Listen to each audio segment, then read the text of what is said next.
I'll start again. Okay. Hi, welcome to this session on communities and place. My name is Joseph Eyre. I'm a professor of archaeology at the University of Southampton and co-director of the Southampton Institute for Arts and Humanities. I'm really excited to be part of today's presentations. I'm going to be talking later, but first of all, I'd like to hand over to Nadia Norman from Stannick Lakes, who's going to talk about creating a moment in history at Stannick Lakes, how heritage projects can have a huge impact on well-being. Nadia, over to you. Thank you very much. Worked. Fantastic. Good afternoon. My name is Nadia. I am the Heritage Coordinator at Stannick Lakes here in Northamptonshire. I haven't created a PowerPoint display today, mainly because I'm not very good at it. And so I'm going to talk for a little while and then show you a wonderful video. Just a bit of background for those of you that may not have heard of us. Stannick Lakes is a 750-acre nature reserve in East Northamptonshire. And we are working our way towards telling our heritage story and being more of a heritage centre there as well. We are a site of SSSI, so Site of Special Scientific Interest. So we are very popular with bird watchers, families, and people that want to come and explore the surrounding countryside and also go to our play areas.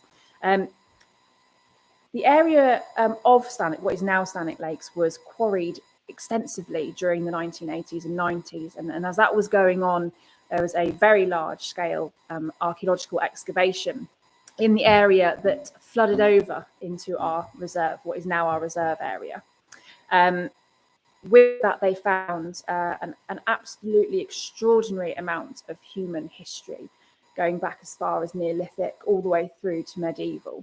And part of our roles at Stannick Lake now are to tell that story and interpret it for our communities and for our volunteers. Stannick Lakes now has a visitor centre and we're developing a museum. My job and Becky's job is to create, as part of the heritage team, a legacy for our visitors. Previous National Lottery heritage funded projects have included the creation of a craft barn for traditional crafting, a schools programme where we visited local schools in our community to work alongside them and their curriculum. And on our most recent project, we have been exploring the Bronze and Iron Age history of our site. This has delved us into 4 different project areas, which I'll go through very briefly. So one of the areas, we have been planning and building a Iron Age replica roundhouse to develop part of our site into an Iron Age settlement. We have our big Bronze Age boat build, which is exactly that, a group of very hardy volunteers quite literally chipping away at lime logs to create replica log boats using only bronze tools. Our relationship with the Northamptonshire Guild of Spinners, Weavers and Dyers has really developed over the last couple of years. They are now based with us once a week on site, and they have been exploring Iron Age textiles and researching and using the Hallstatt textiles and Holdremos woman to replicate the actual garments of these peoples and these discoveries. And we've been developing our legacy heritage gardens that were once used for medieval medicinal plants into those that now include Iron Age grains and native plants and plants used for natural dyeing. We've managed to forge some amazing partnerships over the years, and a lot of these have continued to feed into our legacy projects. We've been able to create a really special, unique and hands-on experience for our visitors and our volunteers, and trying to get them really to understand what heritage means to them as an individual or a group, which is why we want so many of our activities to be as hands-on as possible. We've all seen the positive impact that these activities and these event days have on visitors and the public that visit us. And that is what really fuels us to continue this journey and to do more and to plan more going into the future. As my colleagues will tell you, I would quite happily stand and talk heritage for hours if prompted, but I'm not going to. We wanted to show the human side of well-being, and I think it is something that's been discussed a number of times over this conference, how it can be difficult to collect data, the correct data, to prove to funders and policymakers that these types of activities do have a real positive change on well-being. And I think sometimes we can not forget, but maybe the human side of it and their experience can take a bit of a back seat. So the rest of my section is going to be a video that we put together of our volunteers that are involved in our current heritage projects, with them saying in their own words what their involvement has meant to them.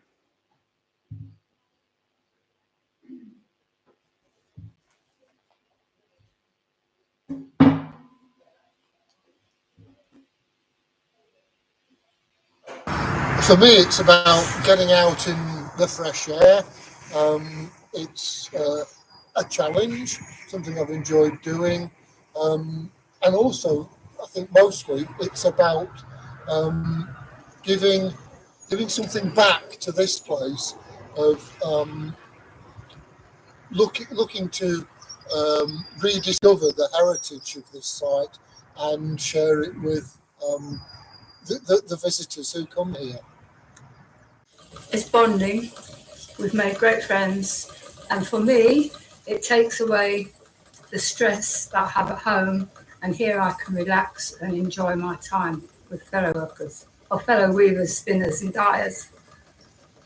My experience of being here, coming to a new area and coming here and making friends and enjoying what we do.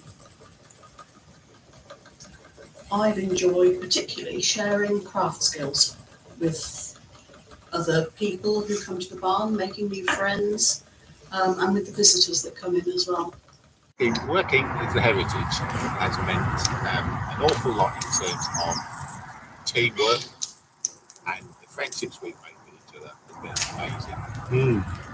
Come down here every week and now know each other very, very well, and it's reassuring that there's friendship going on all the time, as well as hard work. If I'm feeling really stressed, it de-stresses me. It's lovely being out in the fresh air, brilliant people to work with. If you're having a down day, it's very uplifting, and it's very positive. It's never negative, it's always positive. And you learn such a lot. We've learnt masses, which is good. So that's me. I just like being outside. I love being outside. I love the physical side of it. I'm not so good at the planning side of it, but the physical side, and the result. The result is just wonderful, looking around and seeing what we've achieved over the years. Really good. So I like being here because when I retired, I didn't really know what I was going to do. And then I came down here, found something that I could really get into. I've been working in an office for years and years, so doing something outdoors was great. It gave me a structure for my week, and it's lovely to see what we've achieved and be able to share it with lots of other people. Because your own garden is just for you, but the gardens here we can share with visitors, and they really love what we're doing. A lot of them have shared our journey with us, so they've seen how all of the gardens have developed over the years, and that makes us feel really, really proud. Yeah.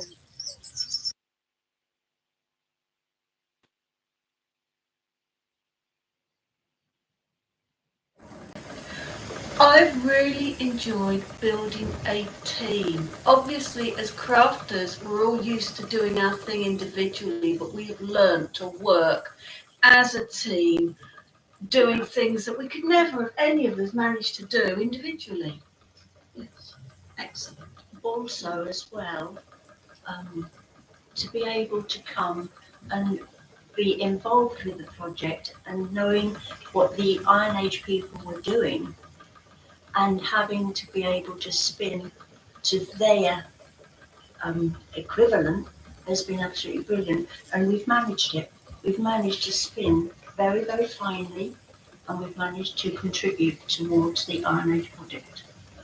We've had so much interest from the public when they've actually been passing the barn and coming in to see what we're doing, and how interested they are on what we're doing and what we've achieved. Yeah. I think for me, one of the highlights has been casting the bronze tools and learning a skill that I've never had the opportunity to practice before. And again, understanding that this is how these tools were made something like 4,000 years ago. I think one of the highlights for me has been seeing some of the really unusual plants we've got in here, such as the dragon lily, which is a really rare plant, and it smells disgusting, but the visitors love to come in and see it and watch it growing and speculate about it and watch the flies getting caught in it. So that's one of the highlights. And for me, I think, is learning to do the orchard. I just done a little course on fruit pruning, and we set up the orchard, the heritage orchard, with really ancient trees that have to be local to the area. It was really interesting, really good fun, and I've thoroughly enjoyed it. I think that's one of my highlights. I think my highlight is the roundhouse and the new roundhouse and the garden we're creating up there. That's really impactful on people who are walking by. We get fantastic interaction with walkers and families. What about our willow weaving the fences? Yes, that was absolutely. really good. We've loved that, haven't we? Yeah. Learning how to do ancient, medieval and Iron Age willow weaving fences. I think we've all enjoyed that. Yeah. It's been a big highlight. You've got something to show at the end of the day. People are interested. One of the highlights was clearing the ground in the first place, digging huge great holes by hand. And the other highlight, building this, was putting the roof on, which actually took a long time. I think the highlight for me is watching all these friends of mine, which I now really do call friends, as opposed to just volunteers. And yeah, their ability to adapt themselves and just have a good laugh, make it entertaining. We love Dave.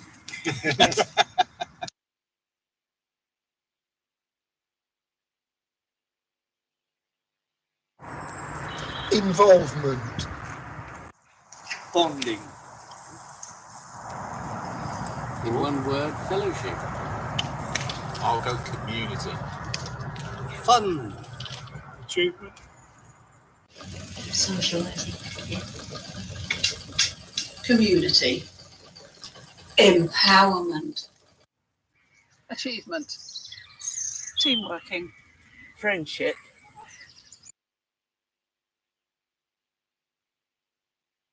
I couldn't have put it better than them. And just to very quickly close, one, I promise there was no bribery involved in them making that video, all very much their own words. There was many edits that went into that video because they would have quite happily talked about it for a very long time. The wonderful thing about how our heritage projects at Stannick Lakes has developed is that they have developed very organically to fill a need rather than create a need. And I think it's worth understanding, especially with community-based projects, that over planning can be a thing.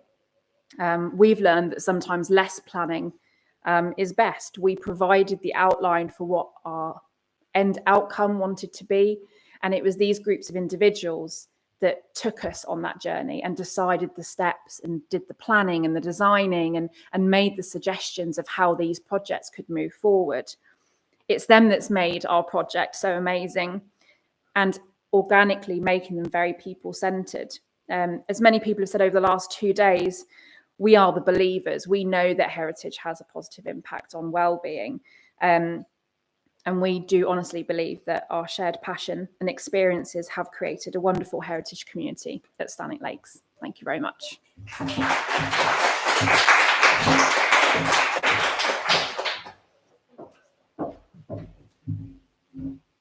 Thank you, Nadia. That was really wonderful. And I think the sense of kind of support and pride that comes through from that video is absolutely marvellous. We'll take questions at the end of all 3 presentations. So now I'll hand over to Lucy Hockley from the Historic Towns and Villages Forum. Thank you, Lucy.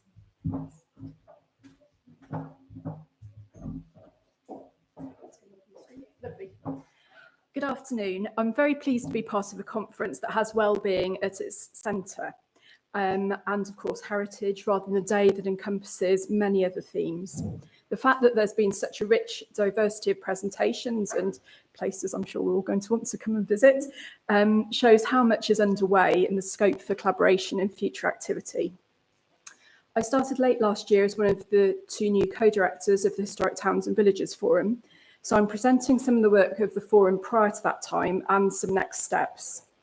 The Historic Towns and Villages Forum has for over 30 years brought together different stakeholders. This includes local authority officers with civic societies, local community groups and other professionals, planning, heritage and others. And as the name indicates, the aim of the forum is to gather people for discussion around topics of conservation of heritage, looking beyond issues of individual buildings and seeing heritage as a major element in delivering sustainable economic development that has well-being at its core. The benefits of well-designed and human-centred environments are understood to be good for so many different levels. This includes appreciating and protecting the natural and built historic environment and understanding the interplay between the two. As with many such days, and as just said, we're preaching to the converted on many points. However, we're still at a time when we regularly see developments that don't sit comfortably with the environment around them. This might be a development sitting on the edge of an older settlement, and it creates a division, a sense of not fostering a community, although community may be built, and even give a sense of being in that area or even region. And travelling here today or yesterday, probably some people saw places that made you think of that as well. 2 phrases for me that at a recent webinar we had struck a chord, and that was about managing continuity. And this was David McDonald of the IHBC. So we always talk about change, there's change, but continuity as well. And from Penelope Tollett about how we create convivial spaces. For communities trying to steer a path to navigate developments in their area, which doesn't mean opposing any development, but positively engaging with the process, there needs to be sources of support and advice, and the power of example can be a very, very important way of sharing this. So the recent collaborative report that I want to talk about now, and is obviously available online in 3 different forms, will give you a little bit more detail on this. So in September 2022, the summary report came out, and then the full report follows in April last year, entitled Towards Better Balance Between Heritage and Growth. So funded by Historic England and a project with the Alliance of Historic Cathedral Towns and Cities, us as the Historic Towns and Villages Forum, Allies Morrison, urban practitioners and others. The report looks at 12 case studies towns really across England, although we don't work solely in England, but this report does focus on England, and brings together views of civic societies, local planning officers and councils, and makes recommendations for best practice.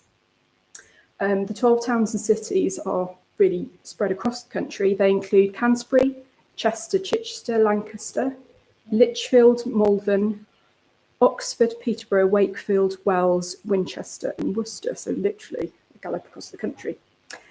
The case studies were used to inform 40 recommendations and a how-to toolkit.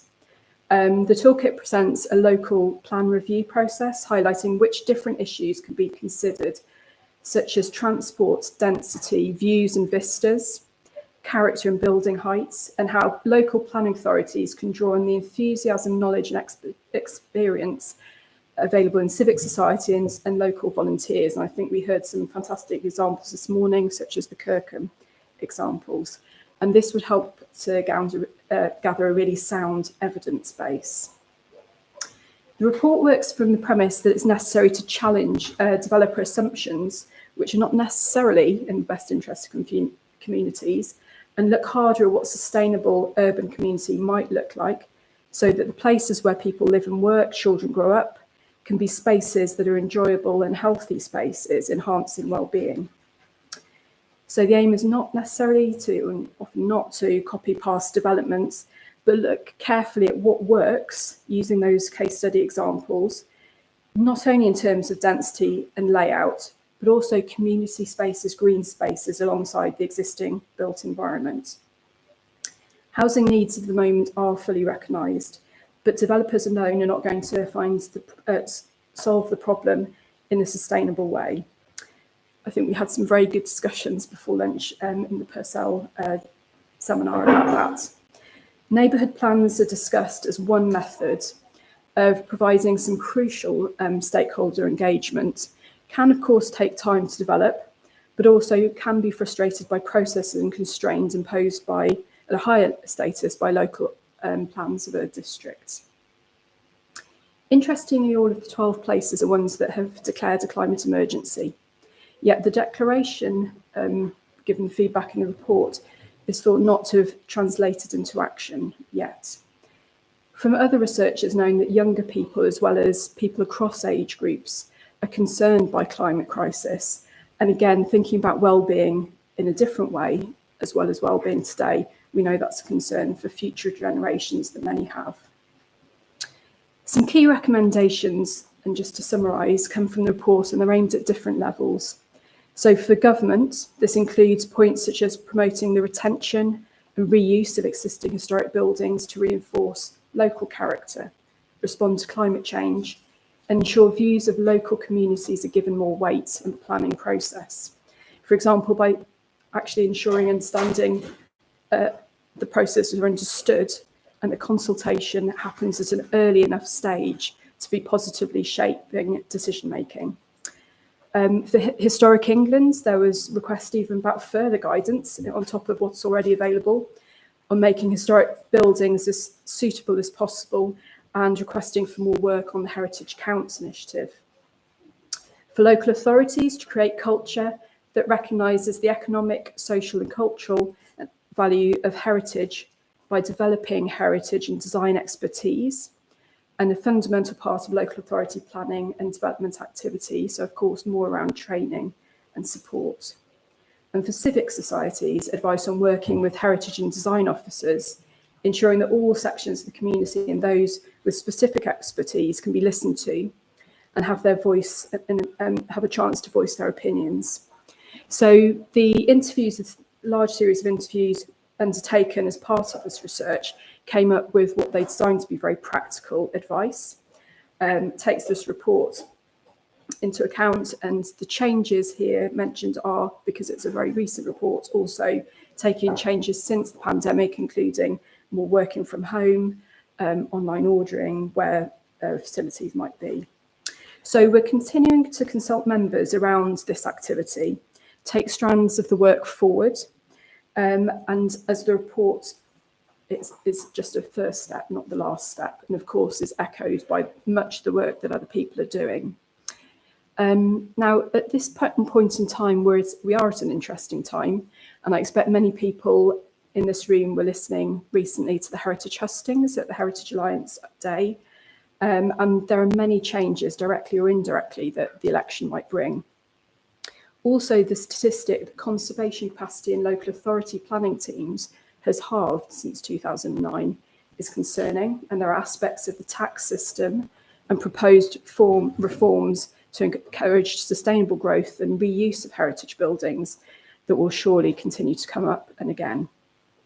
There's also the intangible cultural heritage side, and last Saturday at the Heritage Craft Association Day, Lord Parkinson again, who I think is very busy at the moment, was marking with others that step towards the ratification of the 2003 UNESCO Convention on Safeguarding Intangible Cultural Heritage. This facet adds significantly to a sense of place. Even the previous day, I was listening to one of our speakers talking from personal experience about his hometown, where a development could be possible, the lines the development should take from his own personal knowledge, and even the details of why a certain field in a central location would not be suitable. In this case, because there was a long tradition of rearing geese, an unusual element that they're herded daily along the central roads and come back at the end of the day. So the geese field must stay, he explained to us. Yet another field, only had donkeys in this, but on an Anglo-Saxon pattern of boundaries where the settlements were to be built, he felt that was one that the community could see developments in the future. So central gathering spaces, and again returning to the idea of convivial spaces that encourage connections between people, and a sense of specific would be encouraged. So where do we go from here? To support vibrant communities, the built environment at the level of settlement needs to be understood. Creating and maintaining environments that are distinctive and attractive enhances a sense of well-being at an individual and a community level. Often those living in a location need to be allowed further consultation. We hope this report and the activity surrounding it will encourage exactly that better balance of the title and enhance well-being. Thank you.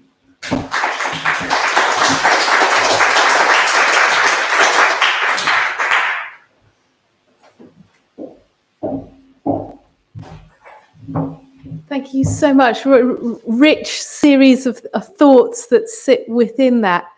We're working quite well in terms of time. I think we're exactly on time, which is amazing. Yes. Oh, right. Is it better if I lean towards it? Okay. Thank you for that. Okay. So now it's my turn. So I'm Joseph Eyre. I'm presenting on behalf of a whole group of people. Well, am I going the right direction? Or have I gone? What's going on here? No, maybe. There we go. Okay. So I'm presenting on behalf of a whole group of people and a wide range of organisations that were involved in our project. So I'm going to talk about the Heritage and Wellbeing for NHS Staff project, which I lead at the University of Southampton, also called Harewell NHS. And I'd like to talk a little bit about Heritage on the Doorstep as a wellbeing resource. And this is a project which, as you can see, has involved a large number of partners, and particularly I'd like to acknowledge the funding of Historic England in the work that we've been doing, and that of Portsmouth Hospitals, NHS Trust and Southampton Institute for Arts and Humanities. So the work that we've been doing responds to a real crisis in the well-being of NHS staff. We know that workforce burnout across the NHS and care systems is really now, as you can see from this quote, presenting an extraordinarily dangerous risk to the future functioning of both services. And we know that staff are leaving, or they are cutting down their hours because of the kind of stress that they're experiencing. And NHS providers are increasingly looking for solutions to not just the daunting legacy of the pandemic, as this quote suggests, but also to productivity, to workforce retention, and to the better work-life balance that they identify as necessary for their staff. So Harewell NHS is a pilot and feasibility study with National Institute for Health and Social Care portfolio adoption status, building towards a larger scale clinical trial. And it investigates the short and medium-term wellbeing and work engagement effects of self-directed or unguided visits to heritage sites for NHS staff. We want to understand how much exposure to heritage is necessary to experience wellbeing effects, and what co-variables affect work engagement and wellbeing outcomes. And it's a project which is also working with a feasibility element. So this means that in advance of a clinical trial, you have to kind of make sure that you understand how your study is going to work and is it going to work on the ground. So in that sense, we're interested in participant recruitment, establishing appropriate psychological measures, both qualitative and quantitative, examining participant choices and their characteristics, participant adherence, and response rates, and testing a digital interface. And I'm going to talk particularly in the context today about participant choices and their characteristics, because we've got a lot of data, which I'm not able to all present right now. So a wider aim emerging from this is to test the potential of visits to heritage sites to support public health for high-risk populations, with the goal of preventing individual and systems crisis. We want to improve work engagement and reduce referral rates. So our project is operating upstream from social prescribing because it's preventative in nature, and it's enabling support for a group of people who up till now have not had any support. So our participants are 298 high-risk members of staff working at Portsmouth Hospitals University NHS Trust, or PHU, who do not yet meet clinical thresholds for mental health intervention, but who have self-reported levels of low well-being, and they self-refer to the project. So I'm going to briefly describe our study design and discuss some of that feasibility work, particularly around the participant engagement with heritage sites.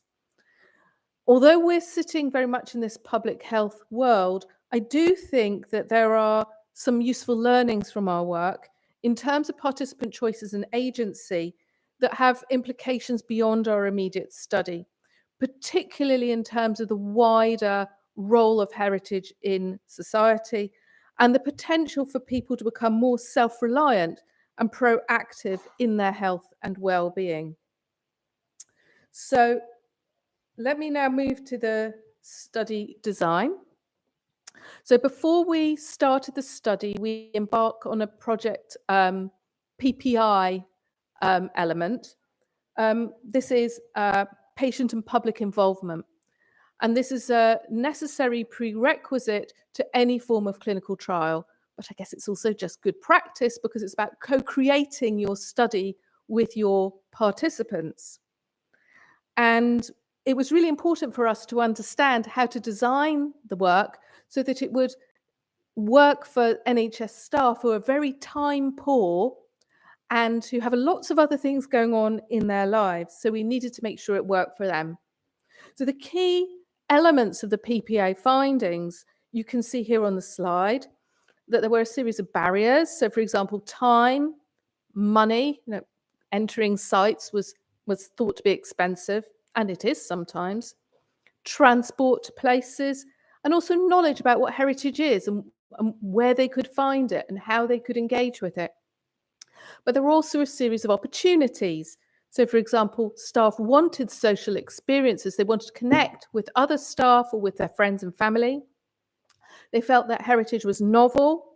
They were very motivated to become part of the study because they could see that it might be beneficial for them.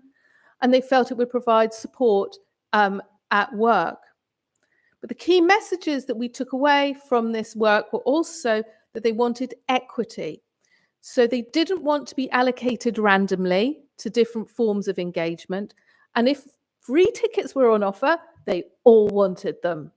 So we couldn't, sort of sort out different groups of people. They didn't want that. So this helped us to design a study where we needed to use a mixed methods approach. We couldn't control visit parameters, but what we could do was examine the relationship between people's well-being, their work engagement, and their choices of place to visit, the intensity of visits over the duration, the lengths of visits, their social experiences, the amount of exercise they took, and their reflections on the visit.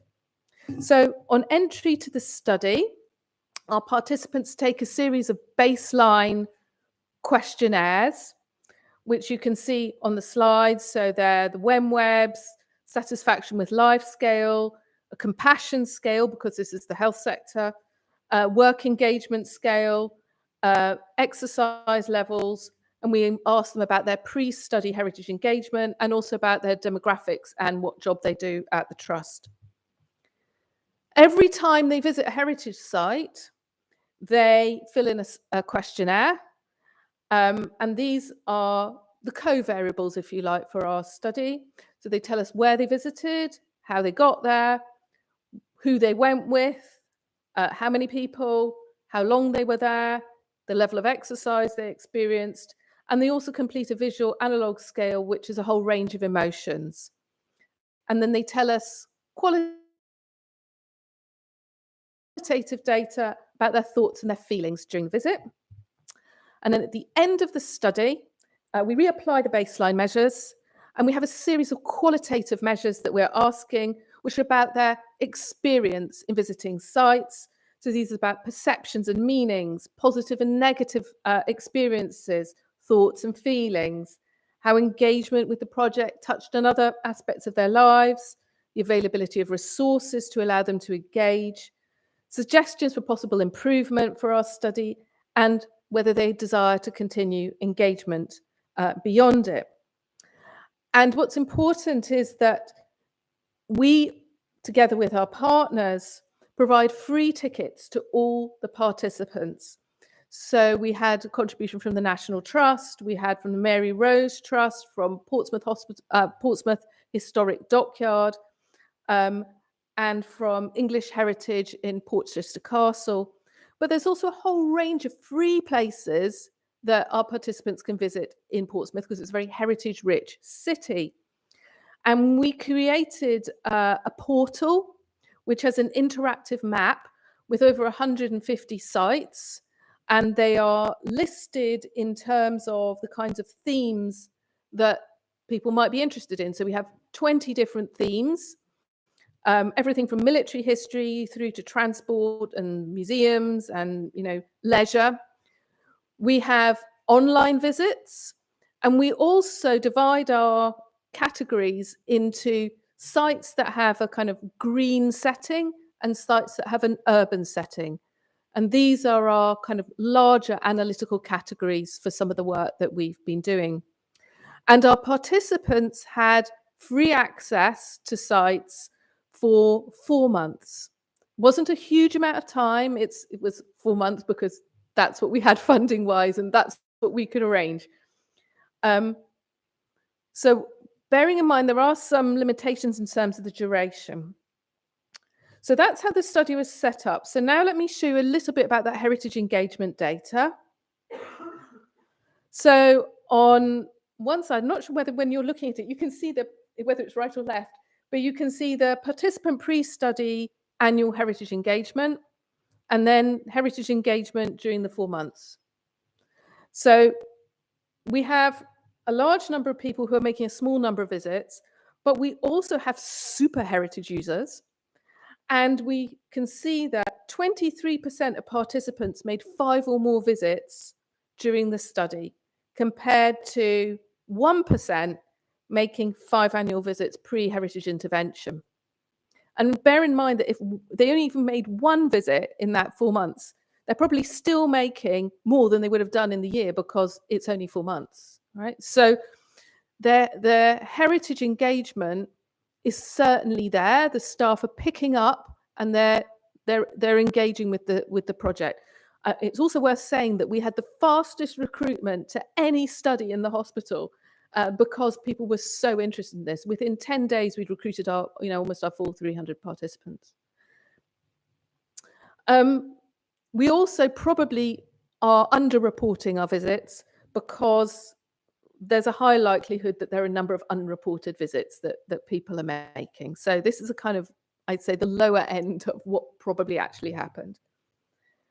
We would probably want to increase the duration of our study to allow more time for visits, because one of the feedback that we got was we didn't have enough time in that 4 months, and the weather wasn't great. It's also worth noting that when the study took place was a period of strikes and critical incidents and a lot of stuff going on in the health service. So the fact that people were actually taking time to go and visit heritage sites was actually quite a big thing for them, and it was for the hospital community more generally. So these are the top 20 sites out of our 155 sites that people went to visit. The top ones, I think it's not surprising, are the ones that they would have had to pay. So they were taking the opportunity to go to places they wouldn't otherwise have been able to go to. And you can see that some of the feedback really reflects this. paying was an enormous barrier. And particularly for those people who had families, it's very expensive. Our tickets allowed staff to bring friends and family. And this was important for us in terms of the study because we wanted to know what social aspects were doing for their well-being. And staff had also told us that they wouldn't go alone anyway. So we needed to build that in. And it was really, really positive. But they also told us that they didn't have a lot of time. And as I said, the weather was rubbish. But within these sites, there are also a large number of free sites. And so one of the questions for us was, how far are they traveling? And to what extent are they making use of that heritage on their doorstep that we had created in the portal? And how different was their engagement with urban and green sites and online? So I'll turn to those now. So there was a difference between the engagement with these three categories of sites. That difference was primarily because of the online component. Now, in our portal, the way that the portal worked was that you clicked on a site that you selected from your map and it had some information and you could decide you were interested in it, and you add it to a kind of basket of sites. Those are what we called intended visits. Once you'd been to a place, you clicked on it and it went into your I've made an actual visit, and it popped up with a questionnaire that you then fill in. So it was pretty simple as an interface for somebody to use. But what it enables us as a study team to do is look at the difference between intended and actual. So that enables us to think about what barriers there are to places and what enablers there are for places. So if we look at the difference between intended and actual visits for green settings and urban settings, we actually find there is no difference. Now that's really interesting for us because we had put in a lot of urban heritage because we thought accessing those places outside of Portsmouth would be a real barrier. But it turned out that wasn't actually the case, which suggests to us that the payment is a real issue. It's not just transport. We did get feedback about transport, but overcoming the payment barrier was a really important thing. People intended to visit a lot of online sites, but they didn't. So we think that they weren't so interested in those once they'd had a taste. And we did a bit of analysis around postcodes. So you can see here that the blue are the sites, or there's a whole cluster of them in Portsmouth itself, which are now obscured by these orange blobs. The orange blobs are people living in those postcode areas who visited local sites. So we've got a lot of people who are taking up that local heritage offer. And then we looked at the distance they were traveling from their homes to the sites, and we get a wide range here. So this speaks a lot to motivation, but it also speaks to the localism of heritage.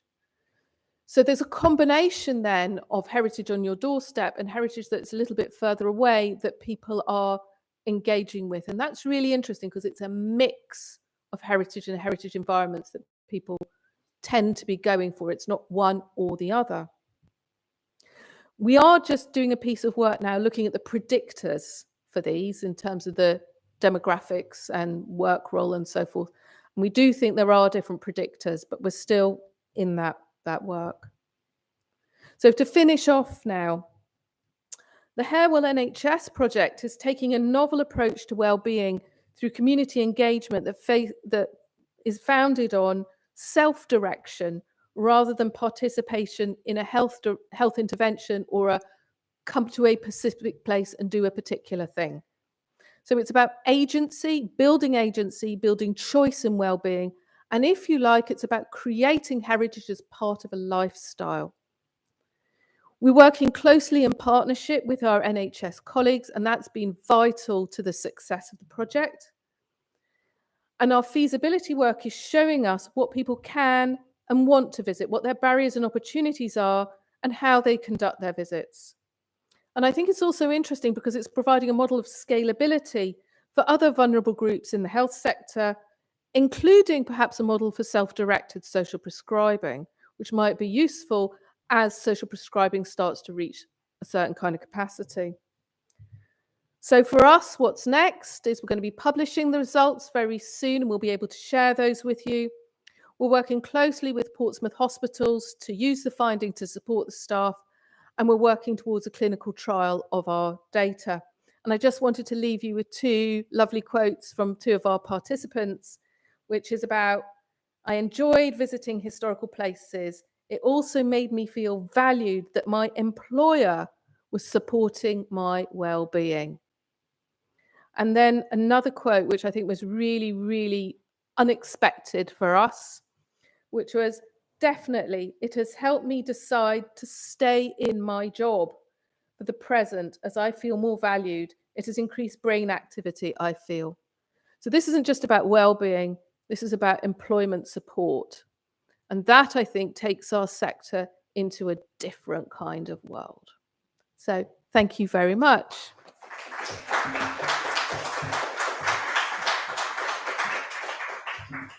Okay, so now I have the slight embarrassment of taking questions, not for everybody. Come, do you want to come up and take questions?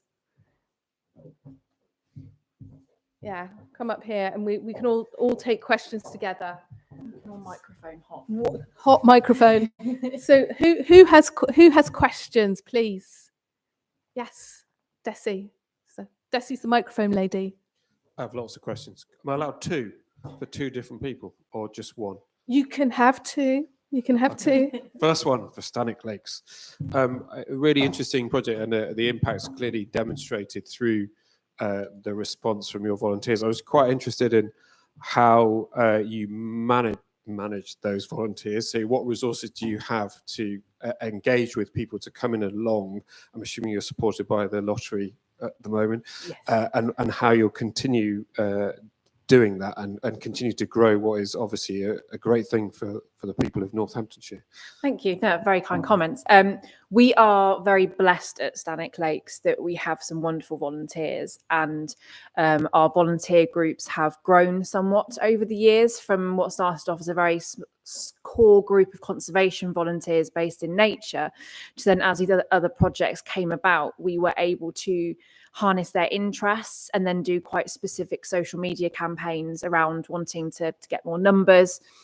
We have recently moved across, and I say recently, it sounds a bit old school, we've recently moved across from a paper-based volunteer system to a digital, which has had its challenges because, again, I think a few of us have mentioned over the course of days, getting people to fill in online forms can be quite tricky, but we are getting there. And what that will enable us to do once we have that fully in place with those people is be able to make it a lot more organic and a lot more easy for them to access. And our plan for that is to rather than getting into the habit of having particular activities on particular days, is actually through accessing the database, they can pick and choose what days they're available and what activities are going on. So it means that they can hopefully gain more skills in trying out new things themselves. It comes with challenges because you can't do something every day of the week, although I'd love to. It is just me at the moment. Helped massively by our kind of our volunteer buddies, our main supervisor volunteers, who do an awful lot of planning and corralling of groups in the background. Yeah, Dave. That's why they love Dave. I love Dave, and it's because it's nurturing those relationships. And we never came into this project expecting necessarily to run it the way that it has gone. But using Dave as an example, he is very practical. He has hands-on experience, and he is willing to give time to do those plans, and that has taken a lot of pressure off of the core team. I'm very aware that a lot of communities and community projects aren't going to have that person, or it's going to take a number of years to nurture that person. So we are in a very lucky position. We are currently Heritage Lottery funded, which obviously helps a lot of the skills development in this project that we can give to our volunteers. However, we are very aware that that is not sustainable in the long term. So coming into the last 12 months of this project and looking to the future, we're already having to start to plan how we continue to have that relationship with our volunteers, maintain the skills development of those volunteers with potentially no funding behind us. So it will be an experience, but I think one of the things that I really sort of take home from our projects is just the genuine passion of these individuals, and they do so much for us already at no cost, that I think we would still be able to have that legacy and that footprint. Although saying that, I wouldn't be looking forward to the time where we don't necessarily have that funding support behind us. Am I still allowed my second question? Yes. Have your second Sure. question. Okay. So, my second question is, I didn't want to hog it. That was all of it. Lucy, is for you. It was a really interesting presentation. Thank you for that. I was just quite interested in all of this good work going on about the definitions of this. How is the market responding? The people who are actually building buildings, are they responding positively? Is it seen as you're more likely to pay more money to live in a place that's well designed, or is the housing market still leading? Very good question. I think you also know the answer. There's still work to be done, but some really positive examples from those different locations, but also concerns that once they are put together and seen not just as in one specific location, but actually coming across from lots of different people in different areas, actually has a stronger voice as well. I do think at the moment elements around the election are interesting, and knowing the direction that future policy will go is going to be really important, because there are barriers at the moment, I think, to developing in certain ways. But there were some very useful discussions in the group earlier that Purcell had led, and there's some very good practice as well that is encouraging. We need to keep developing and promoting. But that is also why the Forum and many other different organisations are trying to support appropriate, suitable, community groups who want to make the best of the developments that we know needs to happen. And it's not saying that no development should happen or not in this location, but we know that there's, housing, a real housing need. Any more questions? Yeah.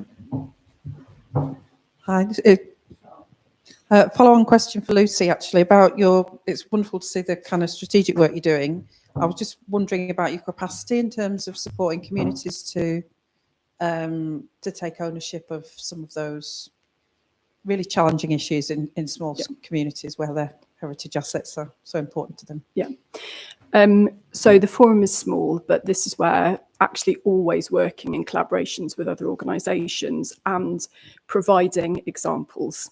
And when people feel that there might not be a route through, actually seeing that other people have done that. We can't be everything to everyone, and we're not trying to do that. It's more about where we can provide the evidence, also have good sources of information online. I think, again, someone else was referencing a slightly different way earlier, just how people find the information they need at times and when you need it. So things like that as well. But also thinking about all the different organisations that work at a building level, a settlement level, and then the networks, because that's actually where this sector works fantastically well. And I think there's a lot of overlap between different priorities. So you can take it in turns. My question's for Jo. Okay. But the others can probably comment on it. I'm really interested, coming from my background, the Community Heritage Festival, and the name of the festival being Heritage Open Days. I've said this a lot, like heritage as a word has been a challenge. So I'm interested when you said when you were recruiting for your project that it was the most popular project that you had. So I'm interested, did you, two things. One, you did measure their engagement. I did see that beforehand to then assess afterwards. But with the name of the project and the way it was presented, I'm interested into how they chose to become a participant on that project. And I'm really wondering if there is a marketing project to like portray the same project in different ways, to be like, is the word a problem? Also, because I noticed I'm really bad with names. Lucy and Nadia. I'm so sorry, Nadia, because I really like the strapline on yours about like nature, heritage, and adventure, and that to kind of attract different people into your participant group. So I'm interested in the way you marketed it, basically, to get the participants. Yeah, that's really great question. So we had a lot of conversations about whether we should use the word heritage at all in our marketing. And in fact, it was not in the marketing. So it's called Heritage and Wellbeing for NHS Staff, Harewell NHS. But in the stuff that went out to our participants, heritage was not in any kind of advert. It was, we had a really great communication with the hospital comms team was brilliant. And one of the pieces of feedback we'd had from the PPI was, for example, that night shift workers never get info in time, that they always feel like they're left behind. So we had banners that went across the screens in the trust. All the screens in the trust were, come and join this amazing project where, we're aiming to support staff well-being and, do you need support in your well-being? And it was very well done by the comms team, thinking about what their staff actually needed and what they would respond to. So we did not use the word heritage. When we asked them about where they go and what they do and all those things, we just didn't use the word at all. It was just about places. Are you interested in history and historical places and, your place where you live? It was a much wider kind of concept.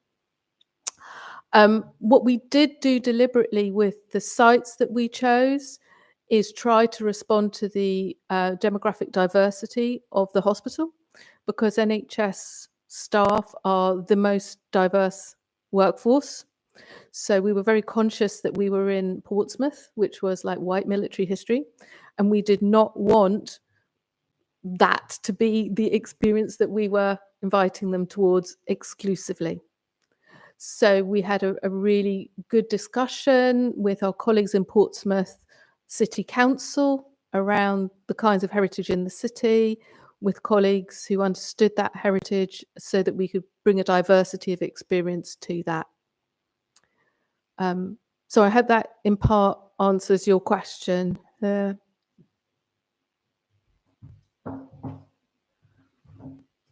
love to say that I was responsible for that tagline, but no. It was a new tagline brought in. We're an independent charity that run our nature reserve, so we're not kind of bandied in with local council country parks. So sometimes we feel a little bit left behind. So a few years ago, when we rebranded, we just wanted to make it clear that there was something for everyone on our park. And that was our chance as a heritage team to say, we want in on this, please. We want to be in the tagline, because we already had these wonderful legacy projects going on, already established. And yet still we had local communities that didn't know that we had 5,000 years of history, that didn't know we had a scheduled monument of a Bronze Age barrow, and that we had roundhouses and things that they could explore. And it was kind of like that first in, really. We do get asked quite a lot, what does heritage mean? I think the very short answer is it's very subjective to the individual, and it means different things to different people. But it seems to fit better as a word rather than history. Which, yes, it does sum it up better, but I personally feel that heritage is a very human element of history. And it seems to have worked so far. But no, sorry, that wasn't me. That wasn't me that claimed that. I'm just claiming the glory from that.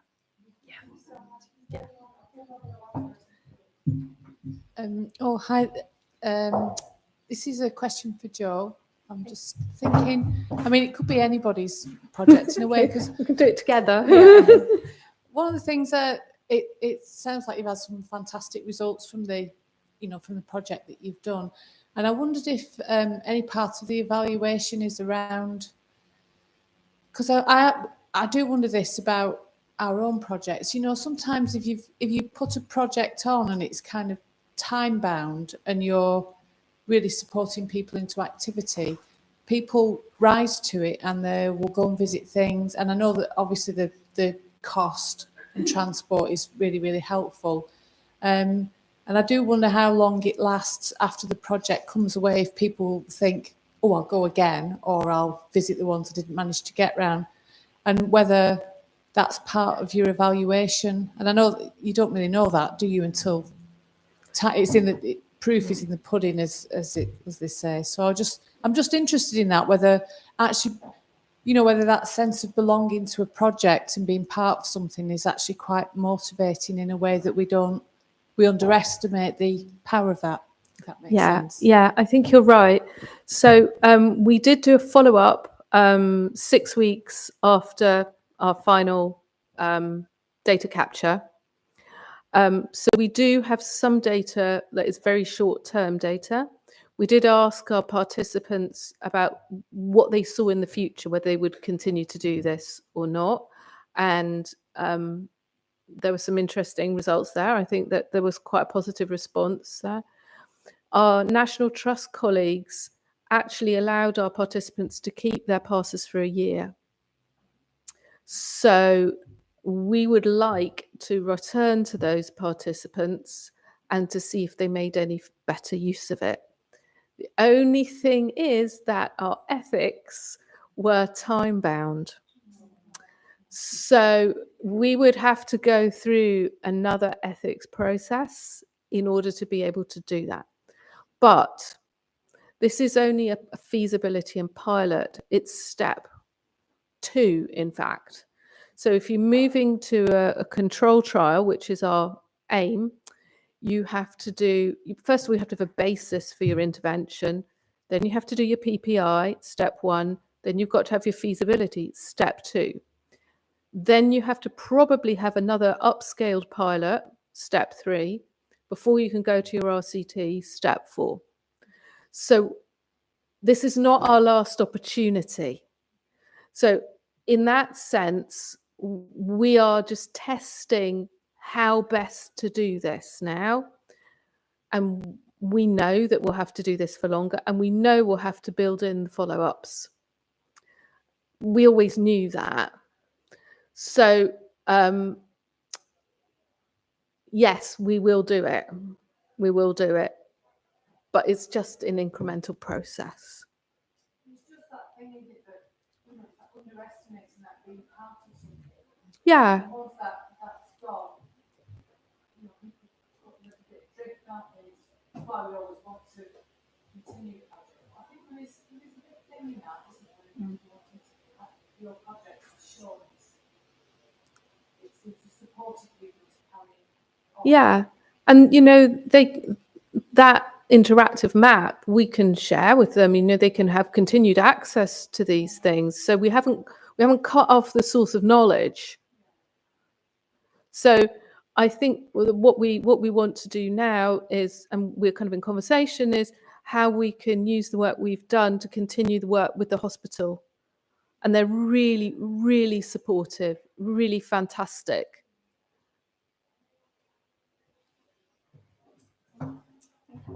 Right, well, I think we've got to clear out of the room now. Thank you very much to our speakers. Thank you for wonderful audience and great questions.